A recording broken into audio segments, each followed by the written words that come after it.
you like some basil? Some basil? Yes. Was that a plant? Yeah, it's a plant. It's a herb. It's organic. What's that for? We're trying to draw attention to Future Watch. This is the owner, Eduardo Garay. Okay, so we're going back to the future. Okay, hi, what's your name? Eduardo Garay. Okay, and you're part of the Future Watch Environmental and Development Education Project. Yes, I am the executive director, and we are a non-for-profit environmental organization. And we work in three areas: environment, community development, and capacity development. And today we are showing people the kind of programs that we do, as well as motivating them to help us with a project that we are doing in Central America. Particularly in the country of El Salvador, in a town that is called Arcatao. And Arcatao is a town that was affected by the Civil War. Arcatao, yeah, that's in El Salvador, yeah. And it's an initiative that has been supported by the Canadian Salvadorian Association of Toronto, of which we have actually two representatives here. One is Dr. Agustin Garcia. Oh, yeah, come on over here. How are you? All right, how are you? Good, and how are you involved? I am Jose Garcia. I'm a board member of Future Watch. Okay. And I'm also from El Salvador, and I belong to the Canadian Salvadorian Association as well. Okay. So we have the project in Arcatao, founded and started by the two organizations, and so we're now working and bringing Canadians, brigades, raising funds to build the center back in Arcatao, which is one of the communities in Chalatenango, El Salvador. Okay. I noticed Future Watch has been around for about 20 years. You're doing the 20th anniversary now. And your second level interest is now raising funds for Arcatao, right? Yeah, so, and how new is that? The Arcatao initiative, actually we have our colleague here, Eusebio, who can tell us a little bit more because he's actually very much involved in Arcatao from many years ago.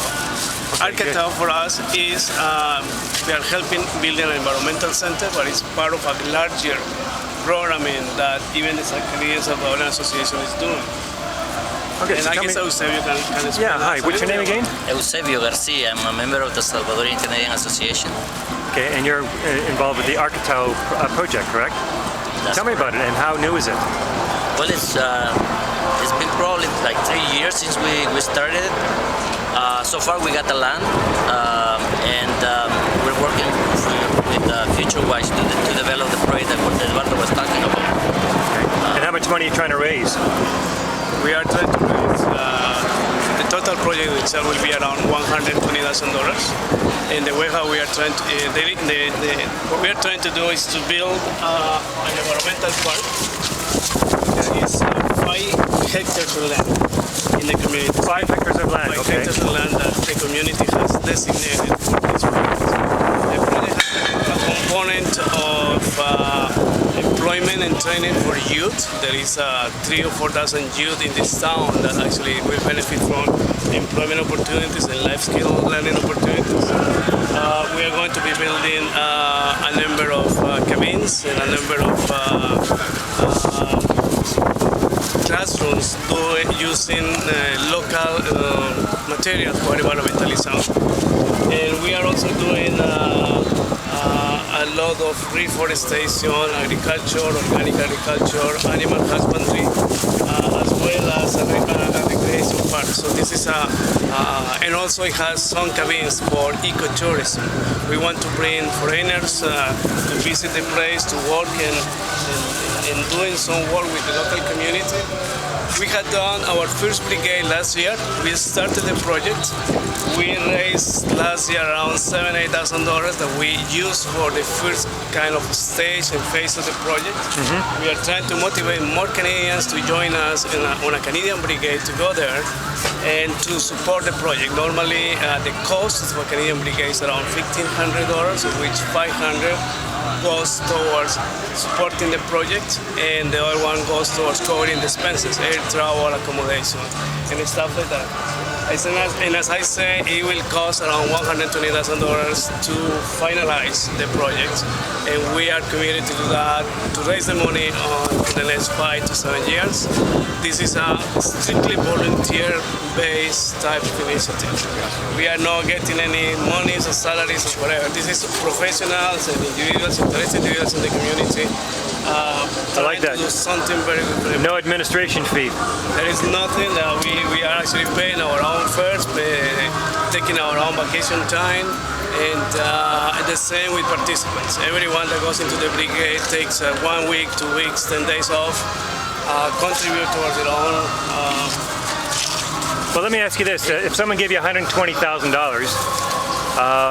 what kind of return would that person get if somebody would actually cut a check for that amount? If there is an investor who wants to invest in this project and want to get engaged in the ecotouristic, community-based type of initiative, we will be willing to provide like a share that will provide at least prime plus 2 or 3 points on a yearly basis for 10, 15 years. And we need to negotiate what it is. It's a loan, it's a contribution, it's an endowment. So there are different ways in which we can get together, we can establish a financial relationship. I just want to say that it's this is a new initiative, but it's also in the area where we're planning to do the park. There's a Canadian mining companies trying to come and pollute the environment. So it's a way from the community to say no to them, but this is the kind of stuff that they like. Basically, to have in the town. What I'm saying is it's encroaching a green economy undertaking, a green economy approach to an approach that might be very much detrimental environmentally, socially, and institutionally by doing mining that will be very bad for local people and stuff like that. So that's what we are doing, and the population, the community is telling us to get involved as a way to stop those kind of negative practices. Yeah. Have you thought of doing something in Ontario or Canada? Well, yeah. As Future Watch, we have been working for the last 20 years. We've been doing a lot of organic agricultural work, community gardening, and then we have been approached by a group of new immigrants, particularly from Colombia, who are interested in accessing land to do a project using horses. In Colombia, there is a very particular type of horse called paso fino. I don't know how you say it in English.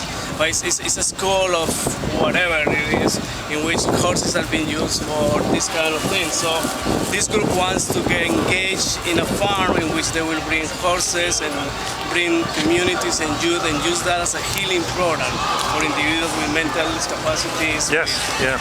And mental health issues. I'm familiar with that, yes. And as a therapy, yeah. Therapy and stuff like that. So yes, in Ontario, Future Watch is very much interested in access land for organic agricultural purposes. How much land are you looking for? We are looking for something in around, I would say, for this type of project that I mentioned, we are looking for at least 200 hectares, at least, that will allow to do that. And the community is telling me that they might be willing to, as a community, to engage in some sort of in small investments in order to get at least the down payment to buy a land. We know that land in Ontario is expensive. We know that 60 acres land will be costing around $2 to $3 million. And obviously what we are looking for is ways to get access into that. We are also looking into crown lands and stuff like that in order to see if there is enough interest at the government level that will allow us to do that. So yeah, that's what we will do in Ontario. Right now we are working in Guelph on an initiative to get 36 acres of land on an ex-juvenile jail that used to be in Guelph. And we are part of this organization that created that initiative, and we are actually pursuing that. This land that belongs to the province of Ontario. So yes, we are actively pursuing that type of thing. I'm just thinking, like, in terms of the project, it will also serve the community in stopping the migration.